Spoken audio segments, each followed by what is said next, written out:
thanks everybody for being here.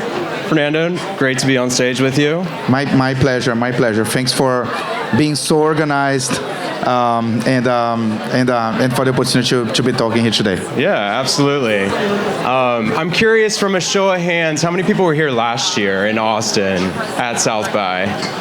Yeah, a little warmer climates for us, thankfully. It was like 25 degrees outside last year, so, and I know about 70% of the room is probably from New York City, so we obviously don't look forward to that whenever we come south.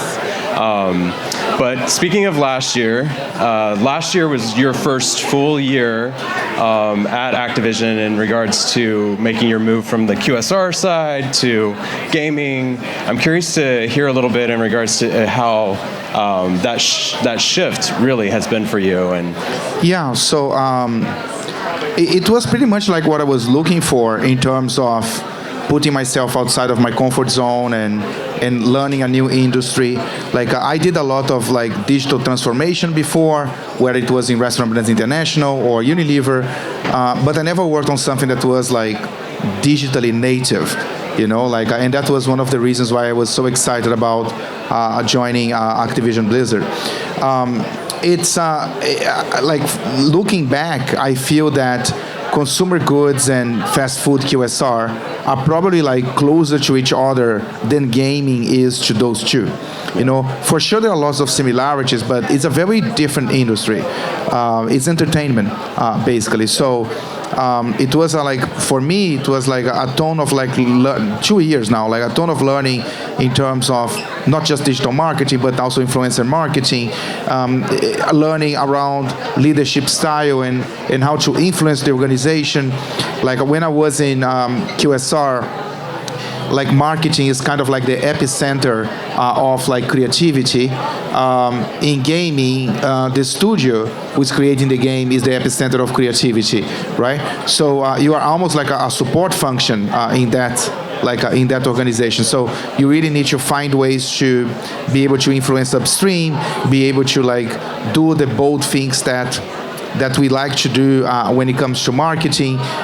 So it's not easy, but it's what I was hoping to achieve. If it were easy, I wouldn't go there. I think it's on the hard places that you learn the most and where you can create an impact. Yeah, definitely. And speaking of bold moves, as you mentioned, would you say in the last year you guys had some pretty bold moves and major impact on kind of some of your new initiatives or big bets that you had in the market? Yeah, I mean, it's non-stop, right? I mean, like gaming today is very different than when I was a kid playing Mario Bros. in my room. Right, and I play video games since I was a kid. I have every single video game you can name, like before joining Activision. Like it was already a passion point, and like when I was a kid, like I would behave really well October, November, so I can get the new Mario for Christmas, and then again repeat the cycle next year. Like now, gaming doesn't stop. Right? I mean, we are feeding content non-stop. Like Call of Duty will have season 1, 2, 3, 4, 5, 6, and then there is new Call of Duty, and there is the new map for Warzone. I don't know if I'm speaking Greek to you guys, like in terms of the games, but like it's like never ending because we can feed content digitally, right? So it's busy times. It's like it's one project after the other. Call of Duty had a great year last year. We launched Modern Warfare 2. It was a massive success, #1 game in sales, like globally or in the US. We did like lots of things with Candy Crush. Candy Crush has more than 4 billion downloads. King, which is the maker of Candy Crush, has 250 million monthly active players. So like people don't realize the scale that some of these games have. Like they are sometimes a communication channel, like just based on the reach that you can achieve. And then we did some cool stuff with World of Warcraft. We have a classic edition. We had Dragonflight, which is a modern edition. We have Diablo 4 coming 6/6, very easy to remember. And the beta, I think, is coming end of next week, mid of next week. If you are into gaming or if you are into Blizzard, I strongly recommend Diablo 4. Like it will be the game of the year in my point of view, like slightly biased point of view. But I finished it already. I played the pre-beta, like the alpha, and it's freaking awesome. Like, so it's just an exciting industry, and fortunately for Activision Blizzard, we do have some really cool franchises. It is just like a non-stop of like doing the bread and butter, and also trying to push a little bit the boundaries of creativity to do some different things when it comes to gaming. Awesome. Yeah, so it's funny. Well, as you were saying that, I was thinking in regards to your bread and butter and some of the large initiatives. And with, I believe it was Call of Duty, that you did some specific creative initiatives that were a little different and outside of the box with photography. Yeah. Could you tell us a little bit about like the creative on that? Because like if you think about like, it's kind of funny because like, how do I say that in a polite way? But like, it's kind of funny that like, for me, we have a product. When I was at Burger King, we had a product that we had to launch. So I would brief for our campaign to launch that product that has a concept and all that. And then after I get to the idea, we would brief the PR team, the social team, and this and that, right? Coming from the idea. And on Activision Blizzard, when I joined, like, we were briefing all agencies at the same time. And I was like, but how can you do that? Because like we don't know what the idea is. And people would look at me and be like, what do you mean you don't know what the idea is? The idea is the game. I'm like, well, no, the game is the product. No, the game is the idea. Because on entertainment, the product is the idea. That's why advertising for movies is a trailer. It's like a sample of the product, right? And hardly ever you see a movie doing a campaign that goes beyond just showing the movie itself. And in game, it's kind of like similar to that. So we're really trying to push and do something different. So in the case of the launch from, I think it was the end of 2021, we were launching a Call of Duty that was called Vanguard, which is World War II based. And one of the key things of the game is that it's so realistic. You know, like we use something that's called photogrammetry, which scans the environments one by one, and it's really hard to tell what's game and what's real. I promise you, if I do a side-by-side, I would confuse the hell out of you guys. And what we did was, instead of just doing a trailer, we did the trailer too, but like we tried to do more than just that. So we hired like real war photographers from famous like newspapers, and we brought them to our motion capture studio, and we created this gadget. We really took like a couple of months to do it. Like we created this gadget that, because it's on the motion capture studio, wherever you point, it's like you're inside of the game. So the guy could walk like in the motion capture studio and look through this window into the game and take the pictures that we use to advertise the game. So again, like, yes, we're showing the game, the picture is a picture of the game, but the whole creative and the idea was bigger than just like, hey, let's do some cool pictures of the game to show the game. You know what I'm saying? Yeah. So I love that type of stuff, when we can land the message, but with a creative overlay that will make the idea even bigger and different and unique than what other brands are doing. Yeah, that's amazing. I'm still stuck on the idea that there's actual war photographers and that's a thing. So it's amazing how you can actually apply that to really bring the creative to life. So I'm going to pivot a little bit. I'm a media guy. I'm from a media agency. We do everything from digital of search, social, programmatic, so pretty much anything that's digital. And then we do some actual traditional as well. I'm really curious to hear a little bit in regards to your media mix, in regards to what you have in market, how you all assess. Part of what you mentioned earlier, I know you had some huge initiatives with some out-of-home concepts on the Call of Duty launch and stuff like that. So give us a little bit of behind the scenes on that. Look, I mean, our media mix obviously is very heavy in digital, right? I mean, and I think one of the main reasons for that is basically like, I spent 18 years in Unilever consumer goods, and I thought I had a lot of data, but I didn't. I knew how much we were selling to Walmart, but I didn't know how much Walmart was selling every day, what they were selling, who was buying. I didn't know anything.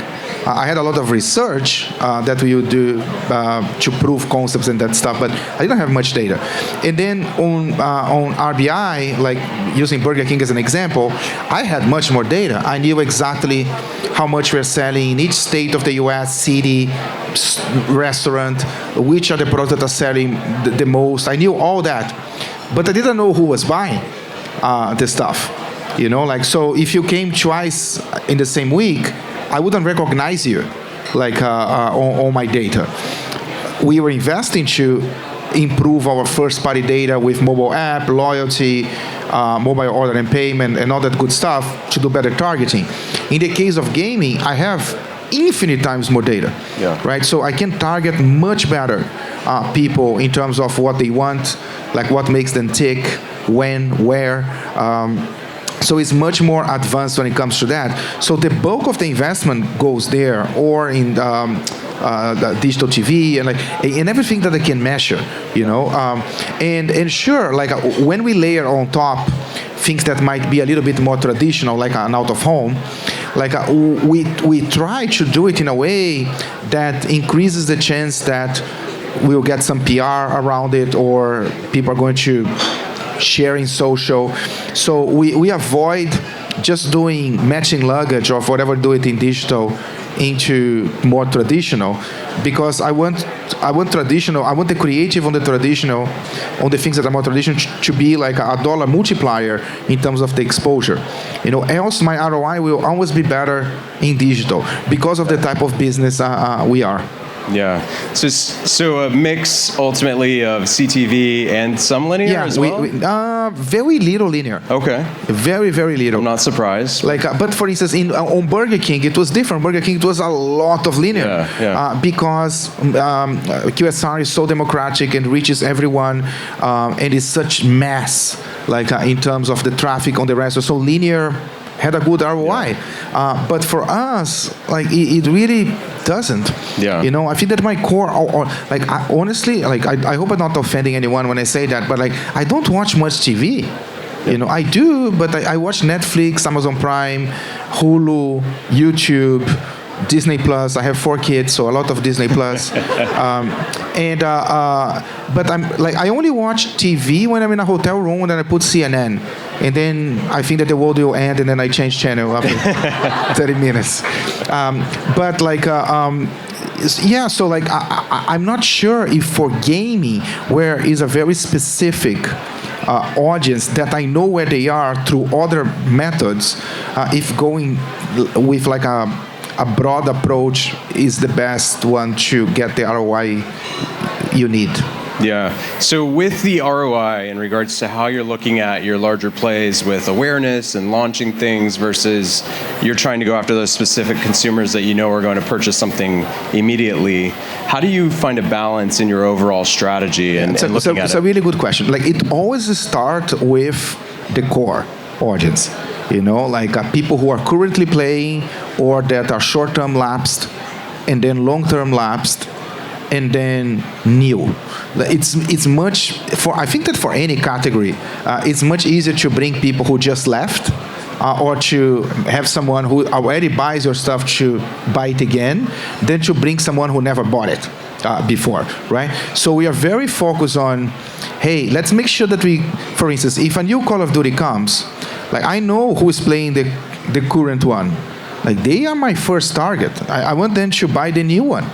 Like what's the second target? Well, the people who bought the new one but are not playing. What is the other one? Oh, people who bought the one from the year before but didn't buy the new one.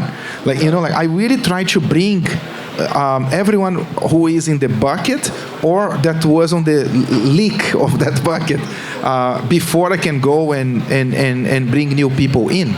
I think you tend to bring new people in when you have an innovation in gaming that's not just a new version of the game. So for instance, Diablo, for people who don't know, Diablo is a classic game. Like there are communities that are completely freaking obsessed about the game. Diablo 2 is one of the most known games like in history. And it is a PC game, so it's a very cult following base because the last big Diablo was 10 years ago. So Diablo 4 is coming 10 years after Diablo 2. So in that case, I think we will bring some new people, right? Because like there's a new generation that I need to introduce the game to. But I really want to bring the people who play Diablo 3, and all that. Now, we launched a Diablo in mobile. Diablo in mobile is a completely different game, let's say, because that's where I will bring new people. Like because I'm diminishing a barrier to entrance, I don't need to have a PS5 or an Xbox. Like in Brazil, like penetration of PS5 and Xbox is very low. I'm just saying that because I'm Brazilian, but the penetration of smartphone is more than 100%. So you diminish like a big barrier to entrance. By the way, the game is free to play. Like we monetize with microtransactions. So again, it's another barrier to entry that goes to the floor. So for that type of game, we surely target a lot new people. And by the way, like when we launched, the people who are die-hard Diablo fans didn't like it as much in the beginning, didn't like the monetization method of the game and all that, but they were not necessarily the main target audience either. You know what I mean? Like as a Diablo player, I want to play on my PC. I'm very particular about that. Yeah. Like I'll probably try in mobile, but I don't know if I will stay because I'm so used to play on my PC. Like I want the full game experience. So it's really like horses for courses, and it depends a little bit.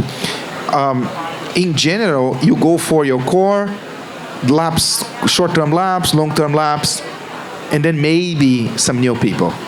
Got it. So on the new user piece, whenever you speak to like reaching new consumers and getting them to tap into new games and new experiences, I'm curious from a demographic standpoint and from even a parent, like speaking to the parents of the next generation of gamers, are you all looking at that from a media and creative standpoint? We do. And it's funny because like each game has a different center of gravity, right, in terms of the demographics. Candy Crush is skew more female and a bit older. Overwatch is more divided male-female and is a bit younger. Call of Duty is male, probably a little bit older than Overwatch. World of Warcraft is older than, you know what I mean?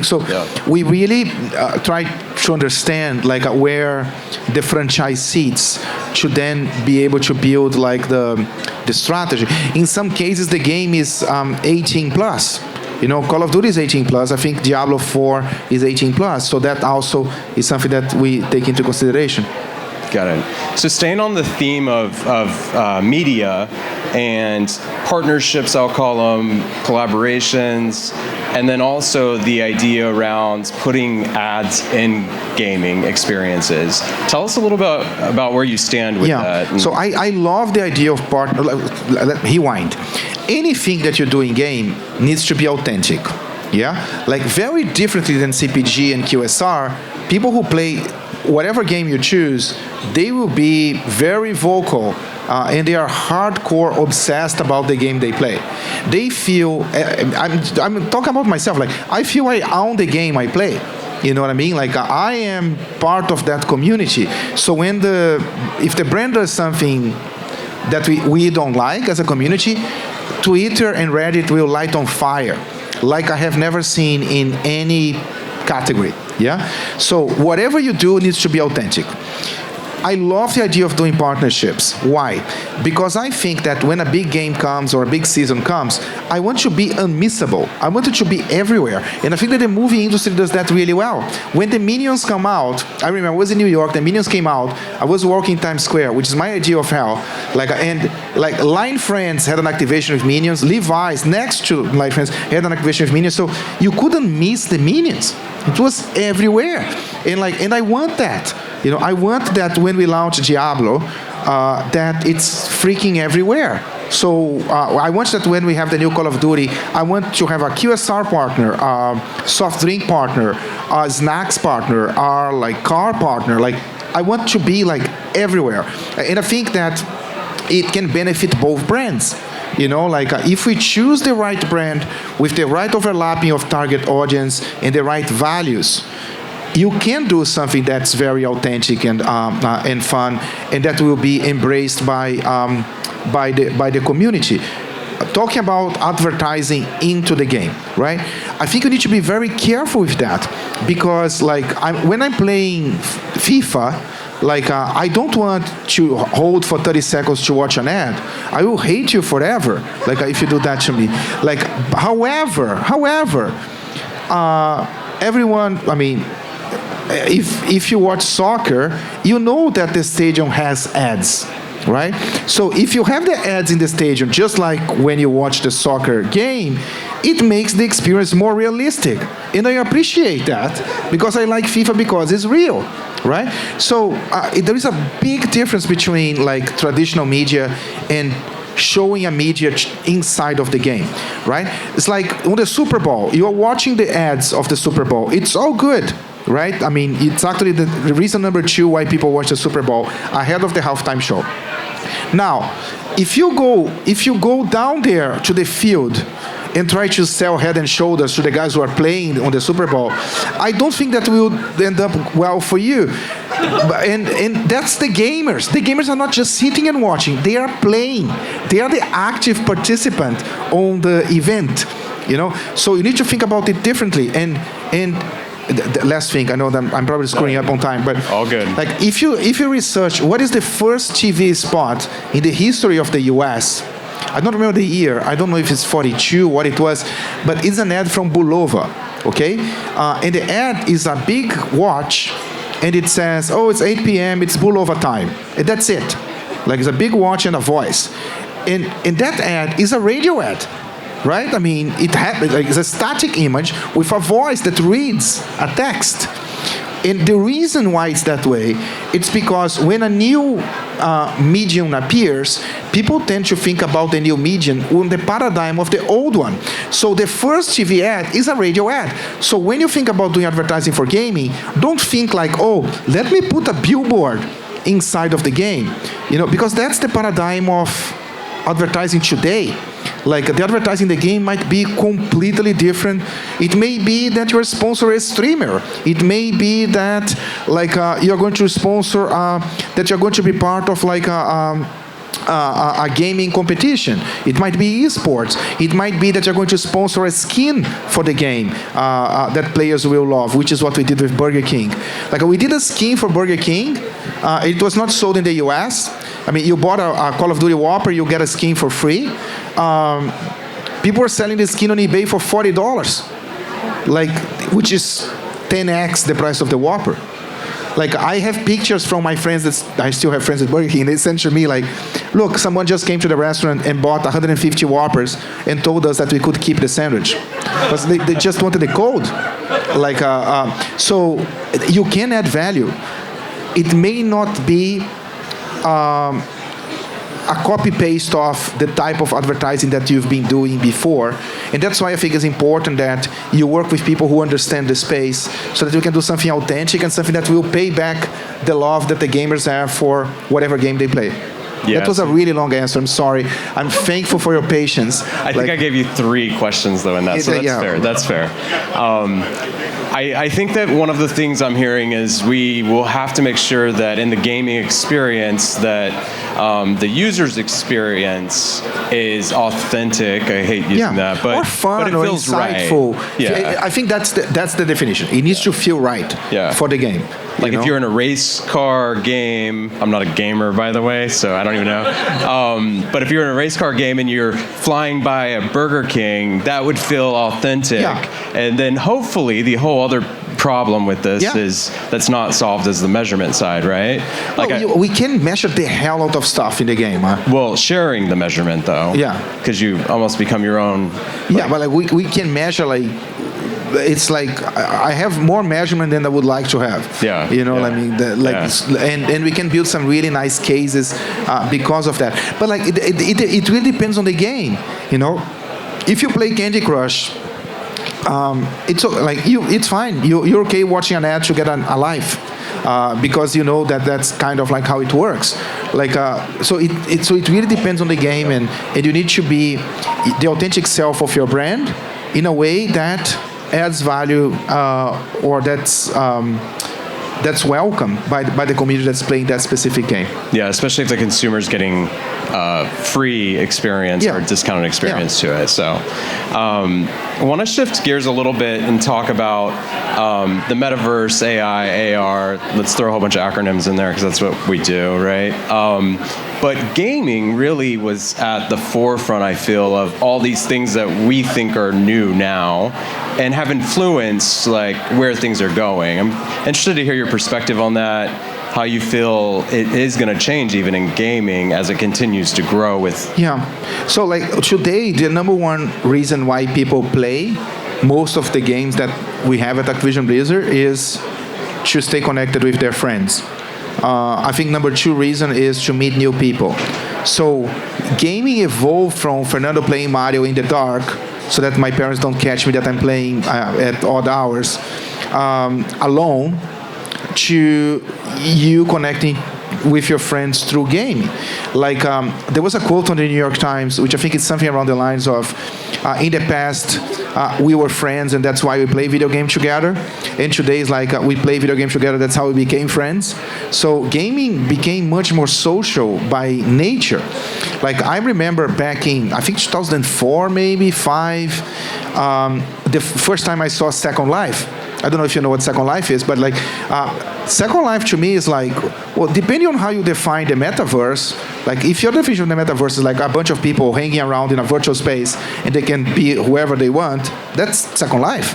You know what I mean? Like, so many of the concepts that I hear, they are not necessarily new. Yeah. You know what I'm saying? Like, I don't, like at Activision, we are not talking about the metaverse. We are talking about how can we make our games more social? Because like we know that people play to be social, and because it's more fun when you play with friends. Like one of the top reasons why people stop playing is when their friends stop playing. So we're always trying to think about how can we make that more social. AR, VR, like I don't know if I'm the best person to predict like what technology will prevail and win. I still remember when a friend of mine came to me and said, hey, there is this new social media, it's really cool. You can go and you can type 140 characters. And I was like, who the fuck is going to do that? Like, why? Like, I have Facebook. I can just post images and I can write how much I want. That will never work. So it clearly shows that I'm not good at predicting anything. I personally like AR. I personally like VR. But the applications that I like the most are when there is a purpose. You know, it's not just like... It's almost like sometimes I feel that people start a project saying like, hey, we need to do something with VR. Like when actually I prefer like, hey, we are trying to reach this audience and make them feel this or learn this or buy this. Show me an idea. And if it happens that the idea has VR, then we'll do it. You know what I mean? Like, but I think that sometimes we let the technology drive, which is kind of like the tail wagging the dog a little bit from my perspective. I'm really curious. Do you have a gaming chair? Like I don't. Like, I should. All right. But and everyone in Activision does have a gaming chair. Yeah. Like I have a fancy, comfortable chair. That's why I don't think I changed it. But like I have a nice screen. I have nice. I have a special like kind of like small keyboard. I have all the gear, but I don't have a gaming chair. All right. Awesome. Back to media. You hit on data a little bit earlier in regards to how you make that experience, you know, based off of data. You're talking about the user experience, and you have a lot of information about consumers. Is there a way that you're actually using the data to inform like your strategy briefs, working with your partners of creative agencies and media agencies? Yeah, like I think so. Yes, like we are constantly. We are constantly trying to find insights, like that, because like having data is step 0, right? I mean, the chance that you're going to be drowning data and leading to data paralysis is very high. Like what's interesting is when you start to turn the data into insights, and insights into briefs or projects, and that's what we try to do. You know, like we try to decode that. Even like, oh, we want, like, we have an idea that requires a musician. Yeah? Okay. For what game? For this game. Okay, who are the musicians that these people like? What type of music they like? What YouTube videos they watch? What, like, I can double click on all that. Yeah. You know what I mean? Like, and then that becomes part of the brief to some of our partner agencies. Yeah. So we try to do the translation. Yeah, it's great to be able to see where they're indexing with retailers that they shop and QSR and things that they're doing regularly. And I think it's also cool to look at, like, I love when we look at the edges of the data. You know, like, so for instance, because like if you go and look like, oh, what's the artist that this population here likes? Oh, it's The Weeknd. And what about this other population here? Oh, it's The Weeknd. And what about this other here? Oh, it's The Weeknd too. Like then, give me the edge of the data. Give me like, this is an artist that there is a subgroup within this group of people that are freaking fucking obsessed about this artist. And by the way, the artist is not even famous. You know, like, okay, so let's do something with that artist. And what about this other group here? What do they watch? Oh, they love watching American Horror Stories. It's a real case, right? I mean, it was not mainstream to everyone, but there was a subgroup that was like completely obsessed. And that subgroup is like very strong at influencing the opinion of others. So that I think is really interesting. You know what I mean? Like when you start to look at not like if you do the mainstream, it will be Taylor Swift. You know what I mean? Like, but if you break it in parts and see the level of passion, like sometimes it doesn't correlate to the size of the artist or the topic, and that is when I think things start to get interesting for creative. You know. Awesome. I have one last question for a short answer where we can give everybody else opportunity. You're hoping for a short answer. Okay, let me position it where it has to be short. Yeah. If there's a phrase or headline of what we're doing and talking about here in 3 years, what would you say it is? We're on this stage in 3 years. What's the hot topic? Headline. I think the hot topic will probably be that we got lots of things wrong. You know what I mean? Like I think that, like I try to learn the new things, but I spend much more time on the things that I know are going to work. Yeah. You see, like so I try to learn everything and try different things and experiment, but there are things that don't change. You know, like, and I prefer to invest my money and spend the bulk of the money, the bulk of the time on those things. So when I say, if last year we asked that question, what do you think next year? People would be like, oh, the metaverse. And no one is talking about the metaverse. Everyone's talking about AI. You know what I'm saying? Like, so it fluctuates so much, and we are going to get so many wrong things on the way. That I prefer to focus on big ideas, good briefs, great insights, understanding your target audience, authenticity. Those things I know are not going to change. So it was a shortish answer. Love that. Yeah. Can you do some yeah? Yeah, we have time. We have time for 3 questions or 1 for Fernando. So I will answer yes or no. who's? I don't believe you. Questions in the audience. Come on, somebody says that one. We have one here. Short walk, thank you. I don't know if it's going to be good or not, but my name is Brian Chapman with Tech Recipes. So you sell a lot of your products through retailers and third parties. When you talk about KPIs and performance indicators, I would imagine a lot of the sales data breaks off, right? So how are you trying to move from analytics into insights and then hopefully get from insights into more business outcomes like lifetime value or ROI? Yeah, so like, let me just see if I understood the question. Like, are you asking like, we have a lot of first-party data because we also sell directly to consumers, to Battle.net, for instance, but we also sell through Xbox or PlayStation. And then I have a little bit less data on those people, right? But we do, like, there are different levels of sharing data among us, legally and confidentially. You know what I mean? Like we do share data, meaning I know when I do something on Xbox, I know that's working. Yeah. No, they want it to work too, right? I mean, like. So we have ways in which we can optimize things even when I don't control the first party data. Well, outside of brick and mortar anyway, right? Brick and mortar is nothing to us now. The only reason why I would buy something a CD is to give as a gift. Yeah. So I don't arrive with a code. Hey, here's a code for you, right? It's the same output. Many times you put the CD in and you have to download the thing. So are you holding your third parties accountable to sales and ROI growth, or is it still more media metrics? I think that they hold us accountable for sales and ROI. And in many cases, there is a joint investment. So every time you see an ad from any gaming company, not just Activision, that ends with Xbox or PlayStation, they both put money behind that thing. You see what I'm saying? So they make money with people buying more Call of Duty. So it's a really joint responsibility. And then if it's selling, you get a more premium space, that type of stuff. Cool. Is it on? Fernando, hi, it's Michael. I've had the pleasure of watching you in these events over the years and switching teams and switching companies.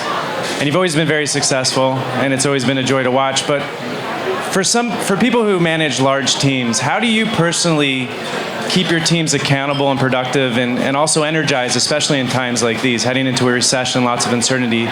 You as a leader, how do you keep them high performing? Good question. I